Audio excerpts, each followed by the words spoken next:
பொறுமையின் சிகரமே, நட்பின் இலக்கணமே, நம்பினால் தன்னை நம்பியவருக்கு இமயமலையாக நிற்கும் சிங்கமே, உதவி என நாடி வந்தவரை உதவி செய்யும் கலிகால தெய்வமே, வல்லவனுக்கு வல்லவனே, நேர்மையின் சிகரமே, உழைப்பின் உயரமே.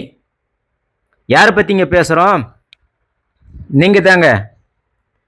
அன்பார்ந்த மகரம் ராசி அன்பர்களே, எல்லாம் எப்படி இருக்கிறீங்க?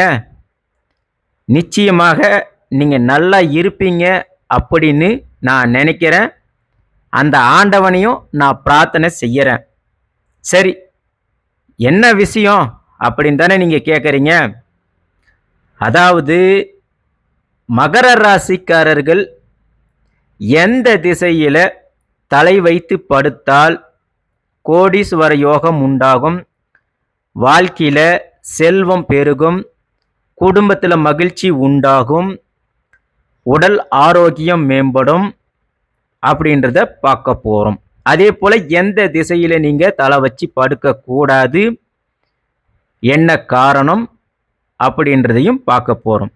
அதே போல் உங்களுக்கு எந்த உறவு நன்மை செய்யுது, எந்த உறவு நன்மை செய்யறது இல்லை, வாஸ்து பரிகாரங்கள் என்ன, எந்த ஆலயங்களுக்கு நீங்கள் சென்று வரலாம், என்ன பரிகாரங்கள் செய்யலாம் அப்படின்னு இந்த வீடியோவை நாம் முழுசாக பேச போகிறோம்.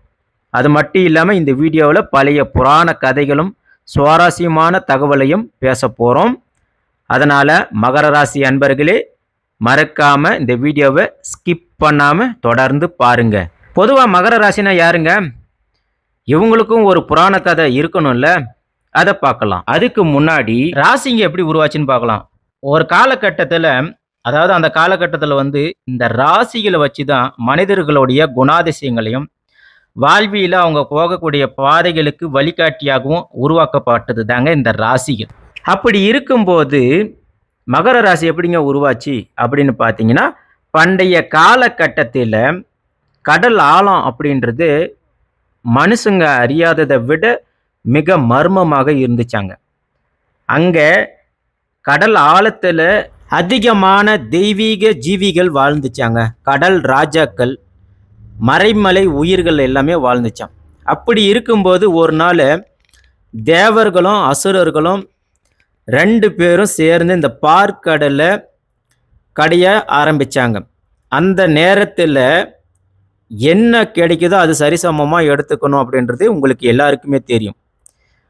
உலகத்தில் பெரிய அளவு செல்வமும் சக்தியும் இந்த கடலில், இந்த பார்க்கடல் மூலமாக கிடைக்கும் அப்படின்னு நினச்சி இந்த பார்க்கடலை கடையிறாங்க. ஆனால் இந்த கடல்ன்றது ரொம்பவே ஆழமானது இல்லையா, ரொம்பவும் ஆபத்தானதும் கூட. அலைகள் ரொம்ப பெருசாக வரும். அப்படி இருக்கும்போது இதில் கடல் ஆழத்தில் மிருகங்களும் இருக்குது, பல உயிரினங்களும் இருக்குது இல்லையா, இது எல்லாம் வேகமாக அலையில் குதிச்சிச்சிங்க.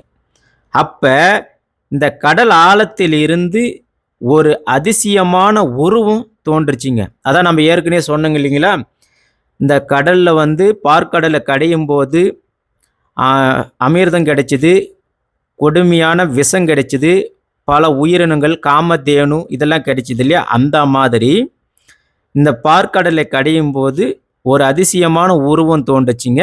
அதுதான் மகரம். அதாவது மகரம் இது ஒரு சாதாரண ஜீவி இல்லைங்க. இது கடல், நிலம், வானம் இது 3த்தையும் குறிக்கக்கூடியதாகவும் உலகத்தில் சக்திகள் ஒரே உருவத்தில் இணைக்கக்கூடியதாகவும் இந்த மகர ராசி இருக்குங்க. அதாவது முதலை உடல் என்னும் போது நிலத்தில் வலிமையாகவும் உறுதியாகவும் நிலைநிறுத்தக்கூடிய சக்தியாகவும் இருக்குங்க. அதே போல் மீன் வால் கடலுடைய ஆழத்தில் ஆழமான ஆன்மீக சக்தியும் மறைமலை உணர்வுகள் இதெல்லாம் இருக்குங்க. சிங்கவாய் அதாவது சவால்களை எதிர்கொள்ளவும் வீரத்தன்மை, வெற்றி இதையெல்லாம் கிடைக்குங்க. யானை பாதம் பலம், கடுமையான சவால்களை எதிர்கொண்டு முன்னேறும் சக்தி. இந்த எல்லாத்தையும் சேர்த்தது தாங்க மகரம் ராசி. அதாவது இந்த உருவம் நிலத்தின் உறுதியும் கடலின் ஆழமும் இணைந்தது தாங்க இந்த மகர ராசி. அப்பேற்பட்ட இந்த மகர ராசி அதாவது கங்கை தேவியோடைய வாகனமாகவும் இருக்கு, வர்ண பகவானுடைய வாகனமாகவும் இருக்குங்க. அதாவது நீரிலும் இருக்க முடியும், நிலத்திலையும் இருக்கக்கூடியதாக இருக்கு இந்த மகர ராசி. சரி, மகர ராசியோட அதிபதி யாருங்க? அவரை பத்தி பார்க்கலாங்க. அதாவது கால புருஷ தத்துவத்தில் 12 ராசிகள்ல 10வது ராசியாகவும் நிலத்தத்துவத்தை அடிப்படையாக கொண்ட மகர ராசி அன்பர்களே. உங்க ராசிக்கு அதிபதி யாருங்க? சனி பகவான். சனீஸ்வரன் இருக்கிறாருனாவே உண்மை, உழைப்பு, நேர்மை, லட்சியம், பொறுமை, ஒழுக்கம், விசுவாசம், மனித நேயம், இது எல்லாம் சேர்ந்தது தாங்க மகர ராசி. அதே போல எப்பேற்பட்ட துன்பம் வந்தாலும் தாங்கக்கூடிய சக்தியும் சனி பகவானால மகர ராசிக்கு உண்டுங்க. விடாமுயற்சி, விஸ்வரூப வெற்றியும் பெறக்கூடியவர்கள் 12 ராசியில மகர ராசி அடிச்சுக்க முடியாதுங்க. அதாவது மகர ராசிக்காரங்களுடைய பலம் என்னங்க, பலவீனம் என்னங்க, அதை பார்க்கலாம். பொறுமை, கடின உழைப்பு. அதாவது மகர ராசிக்காரங்களை எடுத்துக்கிட்டிங்கனாவே வாழ்க்கையில் எப்பயும் சனி பகவான் இவங்களுக்கு ராசிக்கு அதிபதியாக இருக்கிறதுனால நீங்கள் நேர்மையாக இருப்பீங்க, பொறுமையாக இருப்பீங்க, கடினமாக கஷ்டப்பட்டு உழைக்கக்கூடியவங்க இந்த மேசராசிக்காரங்க. உதாரணமாக சொல்லப்போனால் ஒரு மகர ராசிக்காரர் ஒரு வேலையை ஆரம்பித்தாங்கன்னா வேலை அவ்வளோ சீக்கிரமாக சுலபமாக முடியாதுங்க. ஏன்னா ஏதாவது ஒரு தடங்கள் வரும். அதாவது பணம் பிரச்சனை, இடப்பிரச்சனை. அதே போல் அப்படி தடங்கள் வந்தாலுமே பொறுமையாக முயற்சி செய்யக்கூடியவங்க இந்த மகர ராசிக்காரங்க தான்.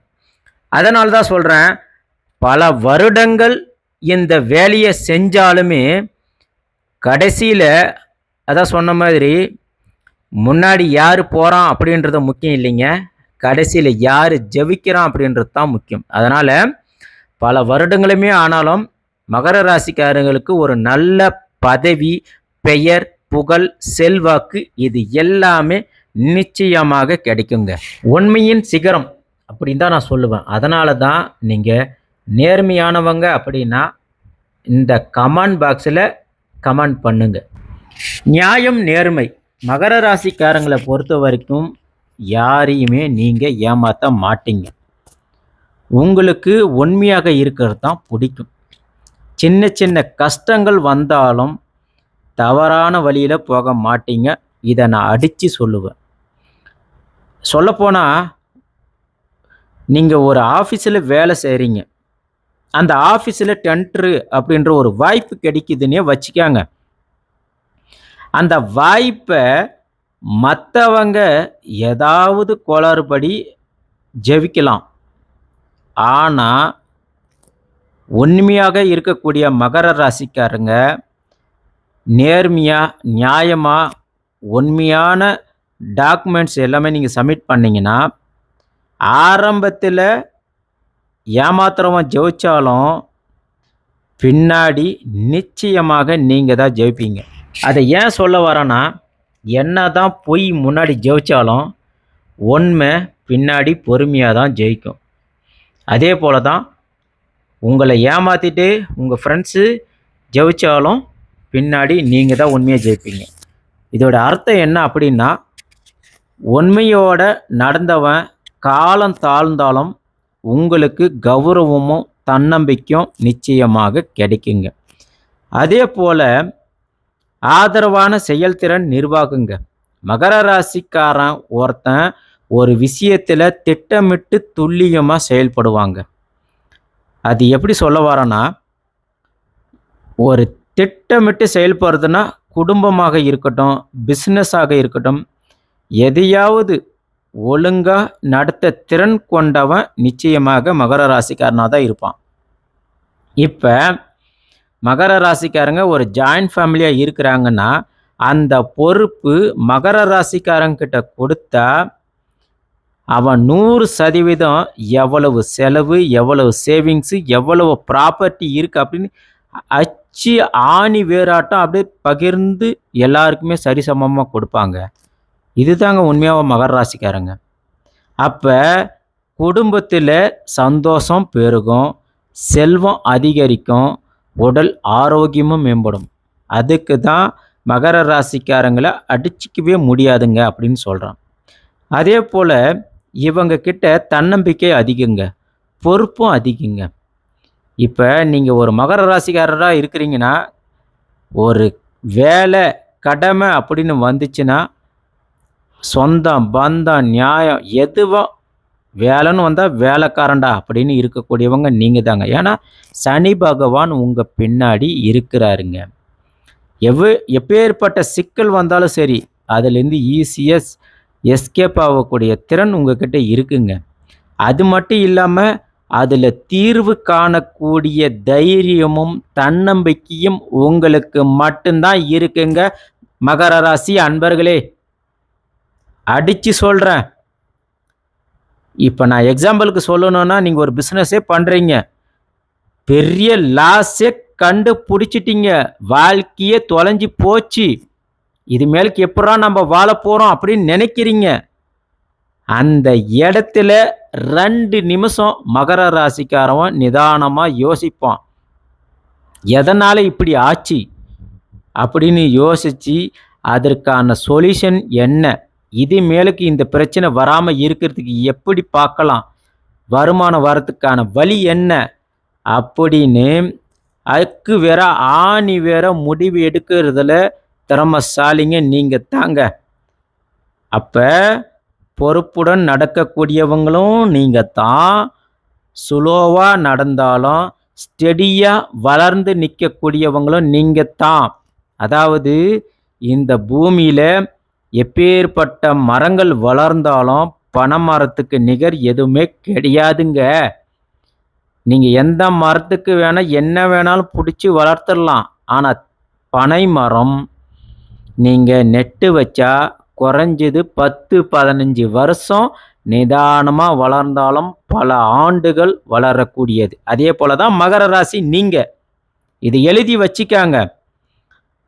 அப்படி பொறுமையாக வந்தாலும் வெற்றி பெறக்கூடியவங்க நீங்கள் தான். அதனால்தான் பொறுப்புடன் நடக்கக்கூடியவங்க அப்படின்னு சொல்ல வரேன். அடுத்ததாக சுருக்கமாக சொல்ல போனால் உண்மையோடு நடந்தீங்கன்னா காலம் கடந்தாலும் நம்பிக்கை நீங்கள் தளர மாட்டீங்க, உங்களுடைய கௌரவம் நிச்சயமாக கிடைக்குங்க. அதே போல் ஒழுக்கமாக நீங்கள் நடந்தால் குடும்பமாக இருந்தாலும் சரி, வேலை செய்கிற இடமாக இருந்தாலும் சரி, உங்களுக்கு கிடைக்க வேண்டிய மரியாதை கிடைக்குங்க. அடுத்ததாக தன்னம்பிக்கை பொறுப்போட எப்பேற்பட்ட சிக்கல்கள் வந்தாலும் அதை தைரியமாக சமாளித்து நிலையாக அதுக்கு ஒரு முடிவு கட்டக்கூடியவங்க நீங்கள் தாங்க. மாஸ் த மகரம் அப்படின்னு அடித்து சொல்லுவாங்க மகர ராசி அன்பர்களே. அடுத்ததான் மகர ராசிக்காரங்களுடைய பலவீனம் என்னங்க அதை பார்க்கலாம். மிகுந்த கட்டுப்பாடு, சுதந்திரம் குறைவு அப்படின்னா என்னங்க, அதாவது ஒரு மகர ராசிக்காரர் இருக்கிறான்னா இவங்களுடைய வாழ்க்கையில் ரொம்பவே டிசிப்ளினாக இருப்பாங்க. இப்படி தான் நான் இருப்பேன், இப்படி தான் போவேன், இப்படி தான் செய்வேன் அப்படின்னு இருப்பாங்க.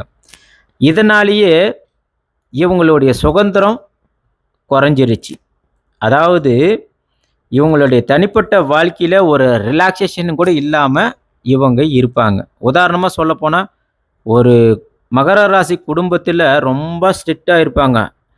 நான் என்ன சொல்கிறேனோ இப்படி தான் நீங்கள் நடக்கணும், இப்படி தான் செய்யணும் அப்படின்னு சொல்லுவாங்க. இதனால் இவருடைய ரெஸ்ட்ரிக்ஷனால் குடும்பத்தில் இருக்கிறவங்க ரொம்பவே பாதிப்பு அடைவாங்க, ரொம்ப கவலையாக இருப்பாங்க. ஏன் இப்படிலாம் இவர் நடந்துக்கிறாரு, ஏன் இப்படிலாம் இவர் நடந்துக்கிறா அப்படின்னு நினைப்பாங்க.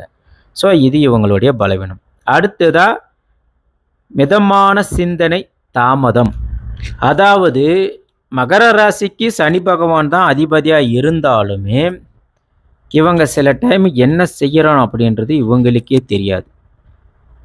ஒவ்வொரு விஷயத்தையுமே ஸ்டெப் பை ஸ்டெப்பாக இப்படி இருக்குமா, அப்படி இருக்குமா அப்படின்னு யோசித்து யோசித்து செய்வாங்க. ஒரு டெசிஷன் எடுக்கிறதே ரொம்பவே டிலே பண்ணுவாங்க. ரொம்ப ஸ்லோவாக இருப்பாங்க. இதுக்கு ஒரு உதாரணம் சொல்லணுன்னா, இப்போ இவங்க ஆஃபீஸில் ஒரு ப்ராஜெக்டை சப்மிட் பண்ண சொல்கிறாங்க. அதே மகர ராசிக்காரர் ஒரு ப்ராஜெக்டை சப்மிட் பண்ணுறாரு. ஒரு ப்ராஜெக்டை ரெடி பண்ண சொல்கிறாங்க. அப்படி இருக்கும்போது மற்ற ராசிக்காரன் டக்குன்னு இந்த ப்ராஜெக்ட்டுக்கான சொல்யூஷன் என்னன்னு டக்குன்னு கண்டுபிடிச்சி சொல்லிடுவான். ஆனால் மகர ராசிக்காரங்க இது இப்படி இருக்குமா, அப்படி இருக்குமா அப்படின்ட்டு அனலைஸ் பண்ணுறதுல நேரத்தை கடக்கிறாங்க. இதனால் தாமதம் உண்டாகுது. இது இவங்களுடைய பலவீனம். அடுத்ததாக பார்த்தீங்கன்னா, பொறுமை அதிகம். அதே போல் வாய்ப்புகளை இழக்கிறீங்க. அப்படின்னா என்ன அர்த்தங்க? அதாவது சனி பகவானுடைய ஆட்சியில் இருக்கக்கூடிய மகர ராசிக்காரங்க எப்பயுமே பொறுமையாக தான் இருப்பாங்க. அதுக்குன்னு எப்போ பார்த்தாலும் ஓவராக பொறுமையாக இருக்கக்கூடாது. சரிங்களா? அதாவது இடம் பொருள் யாவல் அப்படின்னு சொல்லுவாங்களே, அதுக்கு தகுந்த மாதிரி காலத்துக்கு தகுந்த மாதிரி மாறிக்கணும். உதாரணமாக இப்போ நீங்கள் ஒரு அலுவலகத்தில் வேலை செய்கிறீங்கன்னா உங்களுக்கு ஒரு ப்ரொமோஷன் கிடைக்க போகுதுன்னா மகர ராசி அதுக்கு தேவையான முயற்சிகளை செய்யணும். அதுக்கு தகுந்தாற் போல் இம்ப்ரூவ்மெண்ட் ஆகணும். ஆனால் நீங்கள் என்ன செய்வீங்க? சுலாவாய் வேலை செய்வீங்க. அது வரட்டும்பா அப்படின்னு நினைப்பீங்க. அந்த நேரத்தில் சனி பகவான் உங்களுக்கு உதவி செய்ய மாட்டார். மற்ற ராசிக்காரங்க உங்களுடைய ப்ரொமோஷனையும் அந்த வாய்ப்பையும் அடிச்சிட்டு போயிடுவான். அதனால தான் பொறுமையாக இருக்காதீங்க, சில வாய்ப்புகள் இழந்துடுவீங்க அப்படின்னு சொல்கிறோம். அதே போல் சுயநம்பிக்கை குறைவு. அதாவது சனி பகவானே ராசி அதிபதியாக இருந்தாலும் சில நேரத்தில் மகர ராசிக்கு நான் செய்யறது சரியாக தான் இருக்குமா அப்படின்னு உங்களுக்கே சந்தேகம். அந்த சந்தேகம் அதிகமாக இருக்கிறது மட்டும் இல்லாமல் எந்த ஒரு ஸ்டெப்பும் நீங்கள் எடுக்கிறது கிடையாது. இதுக்கு ஒரு உதாரணம் சொல்லணுன்னா, ஒரு மகர ராசிக்காரர் ஒரு கம்பெனியில் என்டர்பிரனராக ஆகணும்னு நினைக்கிறாரு. நல்ல ஐடியா தான். ஆனால் அதுக்கு ஏற்றாற் போல் ரிஸ்க் எடுக்கலை, ஒர்க்கு பண்ணலை அப்படின்னா என்னாகும்? நீங்கள் ஃபெயில் ஆவீங்க. அப்போ மற்றவன் தான் இதை வின் பண்ணிட்டு போவான். அதனால் என்ன சொல்ல வரேன்னா, மகர ராசிக்காரங்களுடைய பலம் அப்படின்னு எடுத்துக்கிட்டால் பொறுமையானவங்க, நேர்மையானவங்க, நிர்வாகத்திறன் அதிகம், கடுமையான பொறுப்புடன் உழைக்கக்கூடியவங்க, நீதிக்காக உழைக்கக்கூடியவங்க. அதே பலவீனம் அப்படின்னு எடுத்துக்கிட்டால் மிகுந்த கட்டுப்பாடு. இவங்கக்கிட்ட மற்றவன் எவனும் வேலை செய்ய மாட்டான். தாமதமானவங்க. அதே போல் உங்களுக்கு கிடைக்க வேண்டிய வாய்ப்பை இழக்கக்கூடியவங்க, சுய நம்பிக்கை குறைவானவங்க அப்படின்னு சொல்கிறேன். சிம்பிளாக ஒரே ஒரு வரியில் சொன்னோன்னா, மகர ராசிக்காரங்க ஒரு வேலை செய்கிற இடத்துல CO ஆகிற வாய்ப்பு இருந்தாலும் நீங்கள் ஓவராக திங்க் பண்ணிங்கன்னா அது உங்களுக்கு கிடைக்காம போகும் அப்படின்றது தான் இந்த ஷார்ட் அவுட்டு. இப்போ மகர ராசிக்காரங்க எந்த திசையில் தலை வச்சு படுக்கணும், எந்த திசையில் தலை வச்சு படுக்கக்கூடாது அப்படின்னு பார்த்தீங்கன்னா, தெற்கு திசையில் மகர ராசிக்காரங்க தலை வச்சு படுக்கிறது நல்லதுங்க. ஏன்னா தெற்கு திசையில் யமனுடைய ஆதிக்கம் இருக்குது. அப்போ தெற்கு திசையில் யமனுடைய ஆதிக்கம் இருக்கிறதுனால யமனும் சனி பகவானும் அண்ணன் தம்பிங்க. அதனால் நீங்கள் தெற்கு திசையில் தலை வச்சு படுக்கும்போது உங்களுக்கு உடல் ஆரோக்கியம் மேம்படுங்க, மனதில் அமைதி உண்டாகுங்க. இயல்பாகவே உங்களுக்கு செல்வம், சொத்து, வண்டி, வாகனம் இது எல்லாம் சேருவதற்கான வாய்ப்புகள் இருக்குங்க.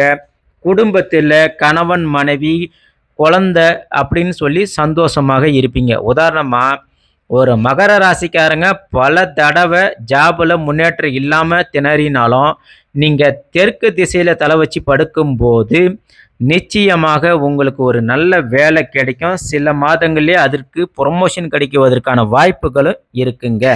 அடுத்ததாக மகர ராசிக்காரங்க கிழக்கு திசையில் தலை வச்சு படுக்கிறது நல்லதுங்க.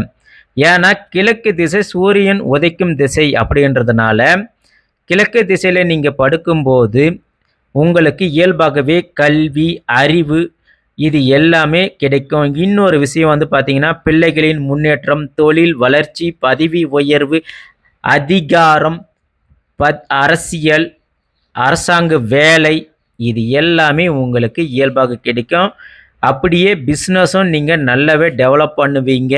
உதாரணமாக ஒரு மகர ராசி மாணவன் ஏதாவது ஒரு திசையில் படுக்கும்போது கான்சன்ட்ரேஷன் குறையும், படிக்க முடியாது. ஆனால் அதே நீங்கள் கிழக்கு திசையில் படுக்கும்போது நிச்சயமாக உங்களுக்கு கான்சன்ட்ரேஷன் அதிகமாக கிடைக்கும், அறிவு அதிகமாக இருக்கும், புத்திசாலித்தனமாக இருப்பீங்க, நல்ல மதிப்பெண் பெறுவீங்க, முன் மாணவனாக திகழக்கூடிய வாய்ப்பு உங்களுக்கு தான் இருக்குங்க. அடுத்ததாக எந்த திசையில் நீங்கள் தலை வச்சு படுக்கக்கூடாது அப்படின்னு பார்த்தீங்கன்னா, வடக்கு திசையில் நீங்கள் தலை வச்சு படுக்கக்கூடாது. அதாவது பூமியோட சுழற்சியின் மூலமாக காந்த ஈர்ப்பு விசையின் மூலமாக நீங்கள் வடக்கு திசையில் படுக்கும்போது உங்களுக்கு அடிக்கடிக்கு தலைவலி வரும், தூக்கம் இல்லாமல் இருக்கும், ஒரு பக்கம் வருமானம் வந்தாலும் ஒரு பக்கம் செலவும் அதிகரிக்கும், கடன் சுமை அதிகரிக்கும், மனதில் ஒரு கவலை உண்டாகும். இது எல்லாமே பார்த்திங்கன்னா எப்படி என் குடும்பத்தை காப்பாற்றுவேன், எப்படி என் தொழிலை இன்க்ரீஸ் பண்ணுவேன் அப்படின்னு சொல்லி ஒரு ஃபீலிங் வந்துகிட்டே இருக்கும். அடுத்ததாக மேற்கு திசையில் நீங்கள் தலை வச்சு படுத்தாலும் வாழ்க்கையில் எந்த ஒரு முன்னேற்றமும் இருக்காதுங்க. ஏன்னா மேற்கு திசை சூரிய பகவான் அஸ்தமிக்கிறதுனால சனி பகவானும் எந்த ஒரு செயலும் இல்லாமல் தவிக்கிறாரு. அதாவது உதாரணமாக சொன்ன போனால் நீங்கள் ஒரு பிஸ்னஸே ஸ்டார்ட் பண்ணாலும் மகர ராசிக்காரங்க மேற்கு நோக்கி படுத்தீங்கன்னா நிச்சயமாக அதை டெவலப் பண்ண முடியாதுங்க.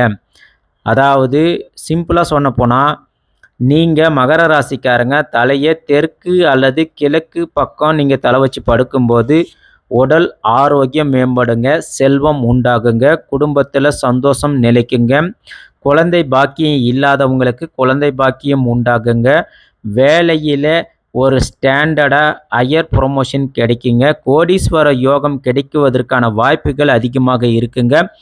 வண்டி, வாகனம், சொத்து, நிலம், வீடு இது எல்லாம் வாங்கிறதுக்கான வாய்ப்பு இருக்குங்க.